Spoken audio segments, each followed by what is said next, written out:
तैयारियां जो खास की गई थी वो साफ तौर पर ये बयां कर रही थी कि पीएम को देखने के लिए यहाँ के लोग कितने ललायत थे। और ये सिर्फ वाराणसी की जनता नहीं है बल्कि देश के कई हिस्सों से प्रधानमंत्री नरेंद्र मोदी का ये रोड शो देखने के लिए, पीएम को देखने के लिए लोग भारी जनसंख्या में वहां पर पहुंचे हुए हैं। ये तस्वीरें साफ कहती है कि प्रधानमंत्री नरेंद्र मोदी इस बार जब 4 जून को परिणाम आएंगे तो परिणामों में किस तरीके से उनका जो रिकॉर्ड है वो टूट सकता है, क्योंकि लगातार ये बीजेपी के द्वारा कहा जा रहा है कि रिकॉर्ड तोड़ मतदान किया जाएगा वाराणसी की जनता के द्वारा और प्रधानमंत्री नरेंद्र मोदी जीत करके फिर से प्रधानमंत्री बनेंगे। ये तस्वीरें साफ तौर पर बयां करती है कि लोग किस तरीके से उन्हें देखने के लिए पहले से ही इकट्ठे हो गए थे।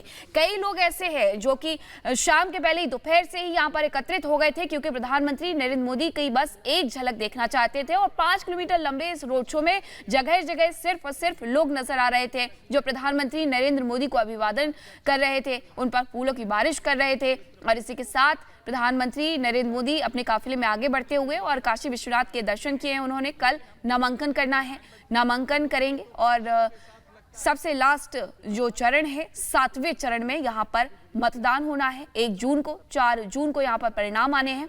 मुख्यमंत्री योगी आदित्यनाथ भी इस दौरान उनके साथ मौजूद रहे। उत्तर प्रदेश जहां से 80 लोकसभा सीटें आती हैं और 80 में से 80 जीतने का जो लक्ष्य है वो भारतीय जनता पार्टी ने यहां पर रखा है। वाराणसी की ये झलक साफ बताती है कि 80 में से 80 सीटें बीजेपी जीते ना जीते, लेकिन वाराणसी की सीट कहीं ना कहीं पक्की है, क्योंकि प्रधानमंत्री नरेंद्र मोदी को जिस तरीके से देखने के लिए लोग उमड़े हैं वो साफ कहता है कि आखिरकार 4 जून का परिणाम वाराणसी में किसके पक्ष में आएगा। पीएम भी लगातार लोगों का अभिवादन स्वीकार करते हुए नजर आए हैं।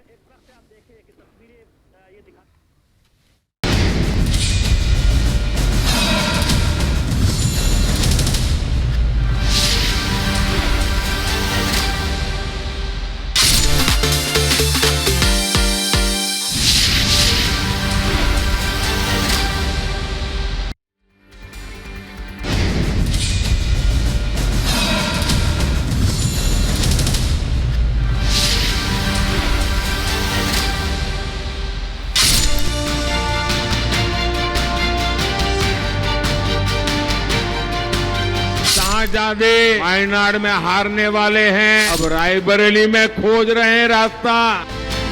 आप मेरे परिवार पे भरोसा करते हो। भरोसा इसलिए नहीं करते कि हम आके हर चुनाव में आपको गुमराह करते हैं। यहाँ से चुन कर जाने के बाद सोनिया जी और इनका परिवार रायबरेली कितनी बार आया है? आप पर पूरा भरोसा है। मेरे भाई राहुल जी को अपना सांसद बनाएंगे। रायबरेली में राहुल बाबा प्रचंड मार्जिन से चुनाव हार रहे हैं। नमस्कार, बहुत स्वागत है आपका रायबरेली। जोरदार तालियों से स्वागत करिए। इस वक्त हम मौजूद हैं रायबरेली में और रिपब्लिक भारत का कारवां लगातार चल रहा है। इंडियन पॉलिटिकल लीग, अलग अलग शहरों में हम जा रहे हैं, लेकिन आज जहां पर मौजूद हैं वहां पर मुकाबला बहुत ज्यादा कड़ा रहने वाला है, क्योंकि राहुल गांधी यहां से मैदान में उतरे हुए हैं और बीजेपी ने इस सीट पर जीत के लिए दम भर दिया है। रायबरेली की जनता रहेगी, मुद्दे रहेंगे, खास मेहमान हमारे साथ रहेंगे जिनसे चर्चा करेंगे हम। लेकिन सबसे पहले आपको दिखाते हैं ये रिपोर्ट, उसके बाद करेंगे चर्चा की शुरुआत।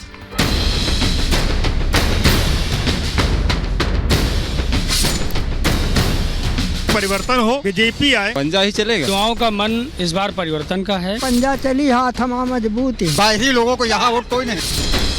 उत्तर प्रदेश की जिन सीटों की सबसे ज्यादा चर्चा होती है उनमें रायबरेली भी एक है। ये राज्य की इकलौती सीट है जहां 2019 में कांग्रेस को जीत मिली थी।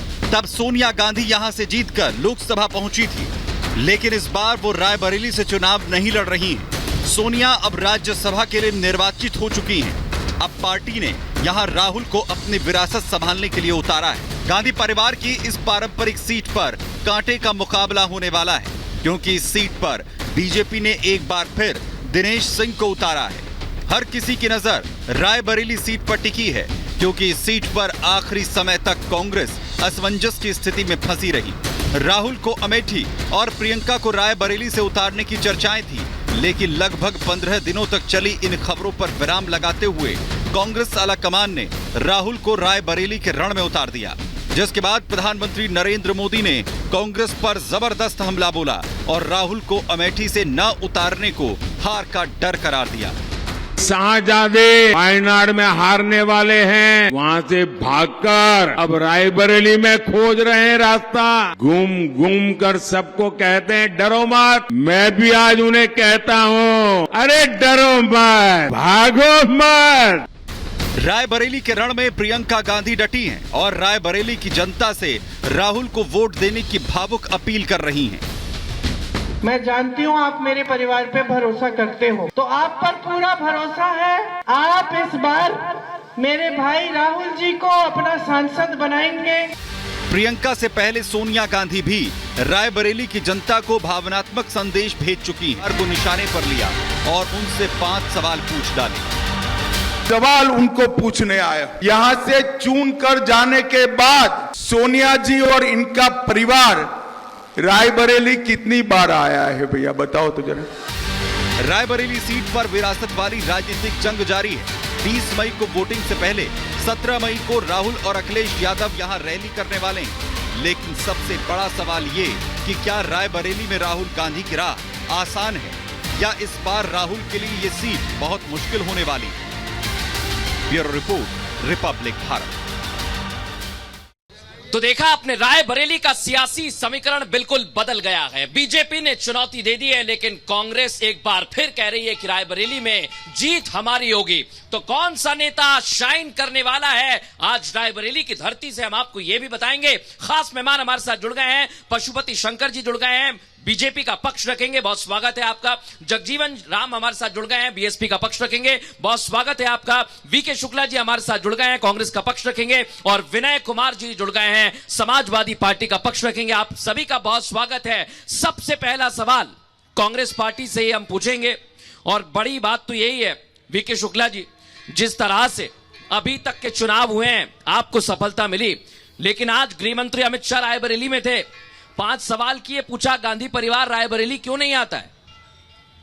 5 सवाल एक साथ पूछेंगे या एक एक का जवाब? नहीं, यही बता दीजिए, रायबरेली गांधी परिवार क्यों नहीं आता है? गांधी परिवार हमेशा यहाँ मौजूद रहा है जी, और उन्होंने विकास के काम किए हैं। हाँ। आज एक मिनट भाई बात सुन लीजिए, या तो हंसी। बोलिए। हाँ, गांधी परिवार एक व्यक्ति ही नहीं है, यहाँ उनके जितने कार्यकर्ता हैं, जितने लोग हैं, हाँ। सब रात दिन काम करते हैं। जैसे मैं आपको बताऊं, जब कोरोना काल था, हाँ। तो कोई नहीं नजर आया, और सांसद जी ने यहाँ पे ऑक्सीजन एक मिनट मैं जनता के पास भी आऊंगा, कंप्लीट करिए। नहीं, आप मेरे से बात करिए ना। हाँ, बोलिए। तो यहाँ पे ऑक्सीजन जो सबसे ज्यादा जरूरी था, अच्छा, उसको हमारी सांसद सोनिया गांधी जी ने भेजा। हाँ। भाजपा के लोगों ने कोई काम नहीं किया कोरोना काल में। ठीक है, अब मैं जनता से पूछता हूँ, भाजपा के लोगों ने काम किया नहीं किया? एक मिनट आगे आ जाइए भैया, आप आगे जाइए। क्या नाम है आपका? विशाल सिंह। विशाल जी, क्या काम होता है यहाँ पर, ये बताइए। गृह मंत्री अमित शाह है आज, उन्होंने कहा कांग्रेस की सांसद सोनिया गांधी यहाँ पर नहीं आई, क्या माहौल देखते हैं आप, ये बताइए। माहौल इस बार बहुत खराब है। कांग्रेस की सांसद पिछले 7 साल से लापता है यहाँ पर। अच्छा जी, पिछले साल जो है वो, पिछले 5 सालों में वो सिर्फ अपना नामांकन करने यहाँ आई थी, उसके 5 साल बाद अपने बेटे का नामांकन करने आई। वो रायबरेली को अपना परिवार नहीं मानती। और